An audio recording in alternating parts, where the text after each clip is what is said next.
허쉬의 최근 성과가 굉장히 좋지 못했어요. 토탈 리턴으로 보자면 S&P 500이 1년 동안 36% 상승하는 동안 허쉬는 마이너스 4.6%를 기록했거든요. 5년으로 봤을 때는 S&P 500이 109%를 기록하는 동안 허쉬는 37%를 기록했습니다. 중간에 보시면은 2023년 중반에 허쉬가 S&P 500을 따돌리고 오히려 더 좋았을 때도 있었거든요.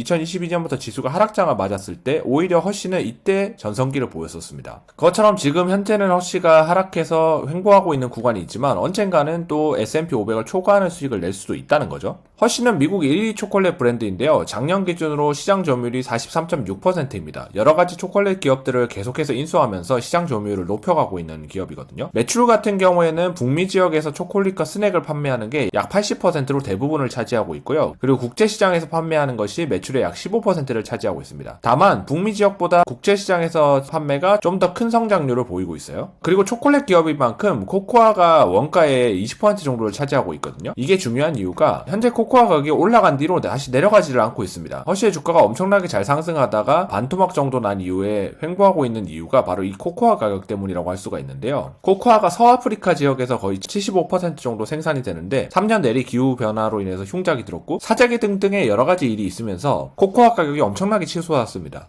톤당 2,000달러 수준이었던 코코아 가격이 11,000달러까지 상승했었거든요. 현재는 좀 내려와서 7,000에서 8,000달러 사이에서 움직이고 있는데요. 여전히 높은 수준이기 때문에 허쉬의 원가에도 부정적인 영향을 주고 있죠. 기후 변화나 상황을 봤을 때는 코코아 가격이 쭉 내려와서 예전의 가격인 2,000달러나 3,000달러 수준으로 내려올까는 미지수이긴 해요. 현재 가격보다 좀 더 내려오더라도 예전보다는 높은 가격대에서 계속 유지될 가능성이 높습니다. 이 코코아 관련된 얘기들을 좀 더 살펴보자면요. 현재 EU에서 여러 가지 규제들을 하고 있는데 그 중에서 해외에서 생산된 제품이라도 환경 규제를 지키지 않으면 수입을 못하게 하는 규정을 만들어가지고 지금 시행하려고 하고 있거든요. 이게 코코아에도 해당이 되기 때문에 유럽의 코코아 업계들이 EU의 산림 벌채 규정 시행을 연기하는 요청을 한 상태입니다. 이런 상황이 계속되고 있기 때문에 증권사들이 허쉬에 대해서 투자 의견을 부정적으로 내고 있거든요. 주로 세 가지 정도가 부정적이라고 얘기를 하는데요. 원가 상승으로 인해서 초콜릿 가격이 상승했다는 거죠. 두 번째가 미국 가게가 재정 부담으로 인해서 초콜릿 대신에 다른 저렴한 과자들을 더 선호하게 됐다는 겁니다. 거기다가 세 번째가 더 중요할 수도 있는데 세대 교체로 인해서 젊은 층이 건강에 더 관심을 많이 가지게 되었고 초콜릿에 대한 수요가 점점 감소하고 있다는 그런 부정적인 전망이 있습니다. 현재 초콜릿 시장은 전 세계적으로 연간 3.3%에서 5% 사이로 성장하고 있다고 전망되고 있는데요. 향후에도 지속적으로 성장할 거라고 하지만 현재 상황에서는 부정적인 내용들이 좀 많은 상황이네요.